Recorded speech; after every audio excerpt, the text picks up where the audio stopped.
तो आज हम क्या सीख रहे हैं, यहाँ तक तो हमारा क्लियर हो गया। ये बन गया अपना एक फ्रेम। यहाँ पे हमें कलर्स वगैरह जो देने हैं वो हम जाते हैं पैनल के पास, पैनल को उठा के यहाँ डालते हैं और यहाँ पे हम क्या कर देते हैं, उसको फुली एक लेआउट प्रोवाइड कर देते हैं। क्लियर। राइट क्लिक करोगे तो बॉटम पे आएगी आपकी प्रॉपर्टीज। प्रॉपर्टीज पे जाके आपको क्या करना है, यहाँ पे बैकग्राउंड कलर को सिलेक्ट कर लेना है। एक सेकंड दीजिए मुझे। तो इतना क्लियर हुआ, मैंने बैकग्राउंड दे दिया। अब हमें क्या देना है, यहाँ पे एक टेक्स्ट फील्ड देनी है जिससे यूजर अपनी एज को वहाँ पे अप्लाई करेगा। याद रखना कि यूजर को आप टेक्स्ट फील्ड दे रहे हो जिसमें यूजर आपको कुछ भी डाल सकता है, अल्फाबेट भी डाल सकता है, नंबर भी डाल सकता है, सिंबल भी। और हम काम किस पे करेंगे, सिर्फ एज पे, यानी कि न्यूमेरिक। तो वहाँ आएगी हमें प्रॉब्लम डेट्स पे कि हम यूज कर लेंगे वहाँ पे एक्सेप्शन हैंडलिंग कॉन्सेप्ट। क्लियर। तो यहाँ पे हमने क्या किया, एक लेबल उठा के लगा दिया और लेबल पे हमने यहाँ पे बोल दिया, ये लगाया, इसको हमने थोड़ा साइज वाइज बढ़ा के बोल दिया एंटर एज। यूजर अपनी एज यहाँ पे एंटर करेगा। फॉन्ट साइज थोड़ा बड़ा लो, तो मैंने प्रॉपर्टीज पे जाके इतना क्लिक किया और यहाँ पे कर दिया इसको ओके। ठीक है। अब क्या हो रहा है कि फॉन्ट बढ़ गया और स्पेस कम हो गया, तो यहाँ तक क्लियर। इतना क्लियर। इस मैसेज के बाद में हमें लेनी है एक टेक्स्ट फील्ड। तो मैंने क्या किया, यहाँ पे टेक्स्ट फील्ड पे एंटर किया, यहाँ पे किया और इसका भी फॉन्ट क्या बढ़ा, I mean size increase increase करके इतना क्लियर कर लिया। इसके अंदर क्या आ रही है, डिफॉल्ट वैल्यू। और हम क्या चाहते हैं, डिफॉल्ट वैल्यू तो हट जाए क्योंकि हम खुद से वैल्यू डालेंगे। तो राइट क्लिक करके एडिट टेक्स्ट पे जाके उस वैल्यू को क्या कर दिया, हमने हटा दिया। क्लियर। यूजर यहाँ एज डालेगा और हम जब सबमिट करें तो ये चेक करना चाहिए। तो हमने यहाँ पे बना लिया एक बटन सबमिशन का। राइट क्लिक करके इसको भी एडिट टेक्स्ट किया और टेक्स्ट में बोल दिया चेक नाउ। ओके। व्यू में कोई प्रॉब्लम किसी को? इसको Ctrl+S करके मैंने सेव किया, सोर्स पे गए और राइट क्लिक करके क्या कर लिया, इसको रन। तो जब रन किया this shows look like this, ये बटन आ गया, ये आ गई आपकी टेक्स्ट फील्ड। इतना तो कोई डाउट नहीं है। और कॉन्सेप्ट ये कहता है कि अगर ये वैलिड है तो दूसरे पेज पे जाना चाहिए, क्योंकि दूसरे पेज को हम थोड़ा सा अच्छे से डेकोरेट करेंगे। ओके। देखिए, जब वो वैलिड होगा तो हम उसकी इन्फॉर्मेशन को लेके जाएंगे फाइल में, कहीं स्टोर करेंगे। बट अगर वैलिड होगा तो, और अगर इनवैलिड है तो वहीं पे हम अलर्ट दे देंगे, भाई आपकी एज कम है, थोड़े बड़े हो जाओ लाइन पे। सो वी स्टार्ट कि हमने डिज़ाइन पे जाके इस पे गए और यहाँ पे जाके हमने कर दिया क्लिक। जब आप क्लिक करोगे तो ऑटोमेटिकली कि ये कोडिंग वहीं पे जाएगी जहाँ पे आपका बटन का कोड होगा, लिखा हुआ है to do add your handling code whatever. आप क्या चाहते हैं, क्या करना चाहते हैं। तो सबसे पहले तो माइंड में एक थॉट आ चुका है कि टेक्स्ट फील्ड दी है यूजर को, रिस्ट्रिक्शंस नहीं है। यूजर कुछ और भी डाल देगा, उसको हम बाद में थोड़ी ना प्रॉब्लम आएगी तब हैंडल करेंगे, क्योंकि प्रॉब्लम आती है देन क्या हो जाएगी, आपकी एप्लीकेशन वहीं से करप्ट हो जाएगी। तो हमने क्या किया, यहाँ लगा दिया exception handling try and catch. Catch में डाला एक्सेप्शन और एक्सेप्शन में ऑब्जेक्ट बना लिया आपने ई। बट एक्सेप्शन तो वो अपने अकॉर्डिंग दे देगा अगर प्रॉब्लम आ गई तो हमने सोचा कि क्यों ना हम अपने ही मैसेज को कन्वे कर दें। तो जी ऑप्शन पेन से शो किसको कर दिया हमने, एक मैसेज को, यानी कि शो मैसेज। अब भाई मैसेज कुछ ना कुछ तो देना है, तो हमने यहाँ पे बोला कि you are not valid for voting. Clear. यदि कोई समस्या आती है तो, बट ये तो गलत है ना, ये मैसेज तो तब आना चाहिए जब उसकी एज कम हो तब। तो हमने क्या बोला कि प्लीज एंटर ओनली नंबर। सिर्फ एंटर क्या करना है आपको, नंबर। अल्फाबेट करता है, सिंबॉलिक करता है, उसको मना कर देना है। तो हमने बोल दिया please enter only number. Clear. इतना करने हैं। तो हमने कैच वाला पार्ट तो क्लियर कर लिया, बन गया हमारा। अब हम गए ट्राई के पास। ट्राई में जाके हमें करना क्या है कि जो टेक्स्ट फील्ड हमने बनाई है ना, उस टेक्स्ट फील्ड का डेटा जावा के पास लेके आना है। तो हमने क्या किया, इंटीजर टाइप का एक वेरिएबल ले लिया एज। बट मैंने आपको ऑलवेज यही बताया हुआ है कि टेक्स्ट फील्ड से डेटा कैसा आता है आपका, स्ट्रिंग। स्ट्रिंग से इंटीजर में कन्वर्ट करने के लिए हम रैपर क्लास का यूज करेंगे, जो है हमारी integer dot parse int. Data किसके अंदर है, जे टेक्स्ट फील्ड 1 के, जिसमें हमने गेट करके क्या कर दिया, डॉट गेट टेक्स्ट मेथड। तो वहाँ से क्या करेगा, वो डेटा को फैच कर लेगा। तो जो भी व्हाटएवर आप डाल रहे हैं ना वहाँ पे, वो यहाँ लेके आ जाएगा। बट क्या आपको पता है कि मैंने इसको ट्राई के अंदर डालने का रीज़न क्या है? ये इसलिए अंदर डाला गया है क्योंकि हम पहले ही डेटा फैच करके जो ला रहे हैं ना, उसको हमने इंटीजर में कन्वर्ट कर दिया। और ट्राई का रूल क्या है कि जब तक प्रॉब्लम नहीं आ रही तब तक ट्राई में, और जैसे ही प्रॉब्लम आई देन कैश में। और अगर ट्राई में नहीं डालोगे तो वो दे देगा आपको एरर। समझ में आया? नॉर्मल करेंगे तो एरर दे देगा। जैसे आपने वहाँ पे अल्फाबेट डाला देन शो। क्लियर? समझ में आया? आप अगर देखना चाहते हैं तो आप देख भी सकते हैं कि इस कोड को मैं उठा के कहाँ लिख रही हूँ अभी, ट्राई के बाहर। जस्ट एब्जॉर्ब करने के लिए एग्जाम्पल बता रही हूँ। और एरर देखिए, अभी तो कैच में तो कोई प्रोसेस ही नहीं होगा, यहाँ मैंने डाल दिया ये, और जबकि यहाँ पे टाइपकास्ट किस में करके रखा हुआ है, इंटीजर में। तो वो डेटा क्या एक्सपेक्ट कर रहा है और मिल क्या रहा है उसको। तो जैसे ही आप क्लिक कर रहे हो तो क्या होगा, शो एरर, क्योंकि ट्राई के पास गए ही नहीं है कि जो कैश के पास जाए।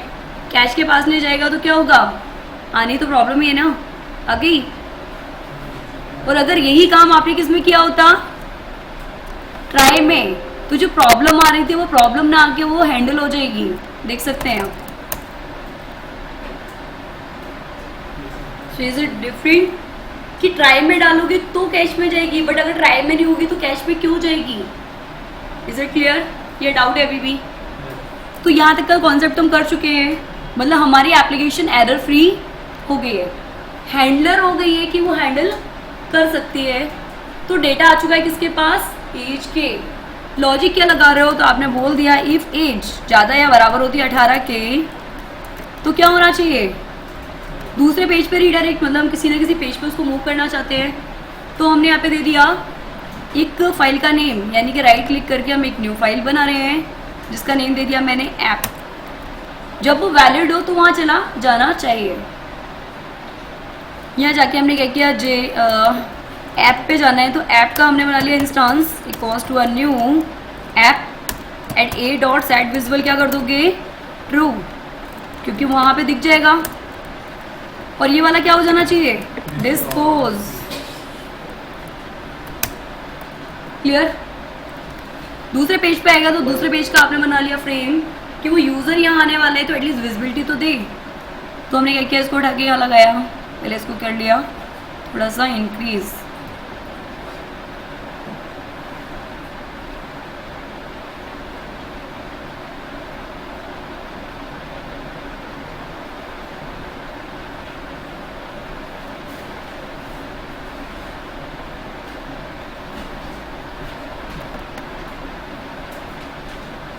प्रॉपर्टीज़ पे जाके हमने क्या किया, यहाँ पे कुछ सर्विसेज अप्लाई कर दी। तो मैंने यहाँ पे बैकग्राउंड का कलर ले लिया, इस लुक लाइक दिस, क्लोज। इसका भी बैकग्राउंड कलर ले लिया मैंने। ये क्यों कर रहे हो अभी आपको क्लियर होता है, तो यहाँ तक तो क्लियर हो गया। दो प्रोसेस सर्विसेज क्यों बनाई हुई है कि पहले वाले पे हम अलग बटन दे देंगे और दूसरे वाले पे हम दे देंगे एग्जिट। वैलिड है बट अगर उसको और कोई सर्विसेज नहीं चाहिए तो एग्जिट कर दे, तो एग्जिट वाला बटन डालेंगे हम इस वाले पेज पे। और कुछ और काम करना है तो उसके लिए हम डालेंगे इस वाले पेज पे। तो इस स्टेप से हम क्या कर सकते हैं, पूरे पेज को एक से ज़्यादा पार्ट्स में डिवाइड।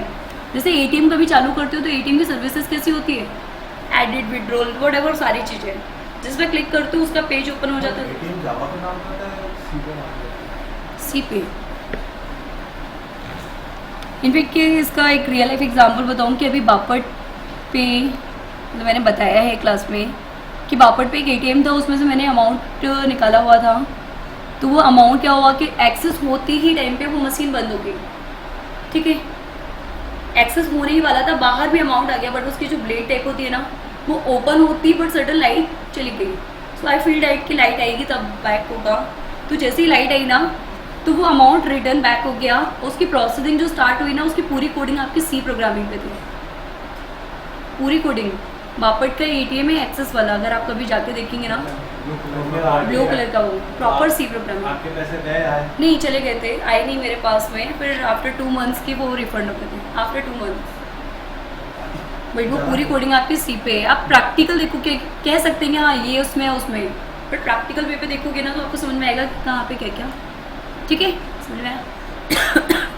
तो यहाँ तक का कॉन्सेप्ट हमारा क्लियर हो गया। अगर यूजर चाहता है कि इस प्रोसेस को स्टॉप करना तो हमने क्या किया, यहाँ से उठा के लगा दिया एक बटन, मेरा बटन यहाँ पे किया, और जैसे ही वो एग्जिट करे सारी एप्लीकेशन क्या हो जानी चाहिए आपकी, स्टॉप। क्लिक किया और यहाँ पे बोल दिया एग्जिट। क्लियर? दूसरा यहाँ पे बना लिया। अब वो चाहता है just insert form, create account, कि और कोई टास्क करने के लिए उसके पास में सबसे पहला क्या होना चाहिए, अकाउंट क्रिएट। तो इस सर्विस पे आ चुका है, इस सर्विस में उससे दो चीज़ें पूछी जाएंगी, want to create account and want to exit. तो यहाँ पे हमने क्या किया, एक और बटन लगा दिया, बटन बटन बटन, यहाँ पे आ गए, और यहाँ पे हमने क्या मैसेज दे दिया, क्रिएट अकाउंट। यहाँ से भी हम क्या करेंगे, redirect to another page. Clear.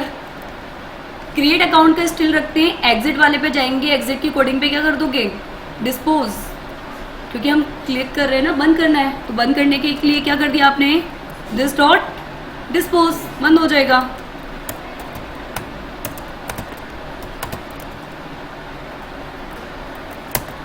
Clear. Disable मतलब कि एप्लीकेशन का लेआउट नहीं जाता है, वो काम करने योग्य नहीं होता। डिसेबल इनेबल होते हैं ना, डिसेबल कर दोगे तो विजिबिलिटी देगा, बट वो जैसे कि जूम मीटिंग पे कभी आपने देखा होगा कि जब कर्सर दूसरे का ऑपरेट करने जाते हो तो गोल गोल सर्कल पे क्रॉस आ जाता है, तो वो डिसेबल्ड होता है। ठीक है। क्रिएट अकाउंट के लिए हमने क्या किया, इसकी कोडिंग कर दी कि भाई जब हम इस पर क्लिक करें तो दूसरा पेज ओपन हो जाना चाहिए। तो ओपन पेज तो आपको कॉन्सेप्ट समझ में आ ही चुका है। क्रिएट अकाउंट का एक बना लो क्लास, मतलब फाइल, मैंने नाम दे दिया अकाउंट। यहाँ पे वो क्या होना चाहिए, रीडायरेक्ट। तो यहाँ पे क्या किया आपने, अकाउंट का बना लिया ऑब्जेक्ट, ए डॉट सेट विजिबल, और विजिबल में आपने क्या डाल दिया, ट्रू। और जब वो दूसरा दिखेगा तो ये तो बंद हो जाना चाहिए, दिस डॉट। ठीक है। तो इतना ऐप हम चलाने वाले हैं, तो सबसे पहले हम यहाँ देखते हैं कि भाई अगर वैलिड है तो ठीक है चला जाएगा, बट इनवैलिड तो हमें बताना तो चाहिए कि यहीं पे आना है। तो जे option pin dot show message, message में क्या बोल दिया आपने, इनवैलिड एज। इनवैलिड है तभी तो रुक गया। चलिए, तो एप्लीकेशन हमारी रन हो चुकी है, इसको मिनिमाइज कर देते हैं, प्रॉपर स्क्रीन पे हम काम करते हैं। ये आ गया आपके एप्लीकेशन। यूज़र को बोला एंटर एज, मैंने डाल दिया 23 के अकॉर्डिंग वैलिड था, तो ये आ गया आपका फॉर्म। मैंने बोल दिया नहीं चलाना, देन एग्जिट। ठीक है। दूसरा फिर से रन कर लिया और फिर से बोला कि ठीक है हम चलाना चाहते हैं, यानी क्रिएट अकाउंट करना चाहते हैं।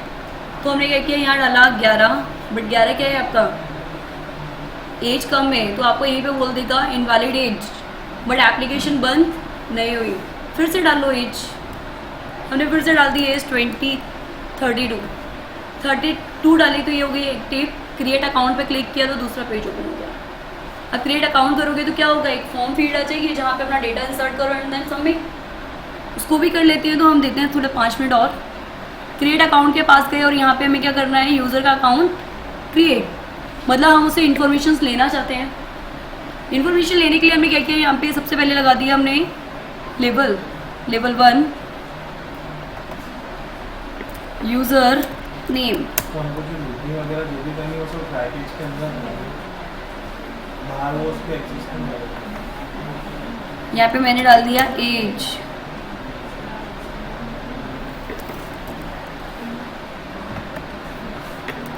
कॉन्टैक्ट,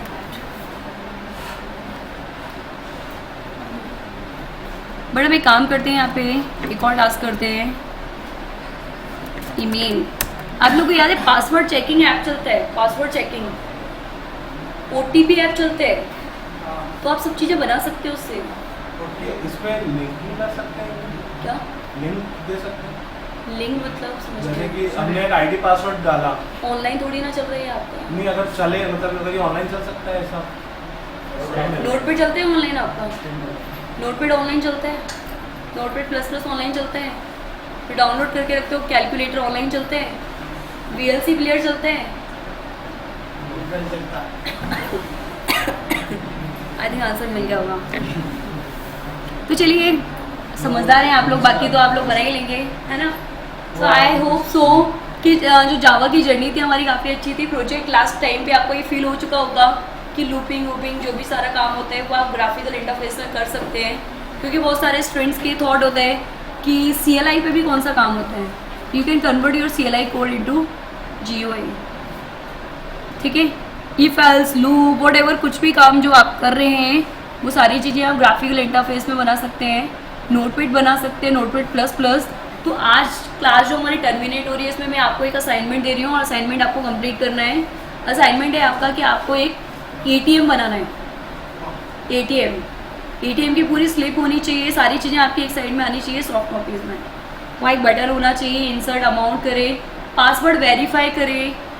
पासवर्ड वेरीफाई जैसे ही वो करे सबमिट करे तो OTP जनरेट होना चाहिए। तो याद होगा जावा में math.random होता है, तो वो OTP आपको दे देगा। OTP को वेरीफाई करोगे, यदि वो वेरीफाइड होता है तो उसके बाद में क्या होगा कि आपसे पूछेगा amount you want to deposit and withdrawal. By default एक अमाउंट सेट कर देना वेरिएबल में 1000 रुपये। डिपॉजिट करता है तो अमाउंट इंक्रीज हो जाएगा 1000 से, और विड्रॉल करता है तो कम। लेकिन एक ही 1000 है और एक ही 1000 से ज़्यादा या उससे बराबर अगर कोई विड्रॉल करता है तो उसको वहाँ पे एक अलर्ट दिखा देना इनसफिशिएंट अमाउंट। पूरी एप्लीकेशन आप बना सकते हैं, बहुत इजी एप्लीकेशन है, इसलिए आपके पास टाइम है। और इन फ्यूचर कभी भी कोई डाउट आता है तो आप पूछ भी सकते हैं।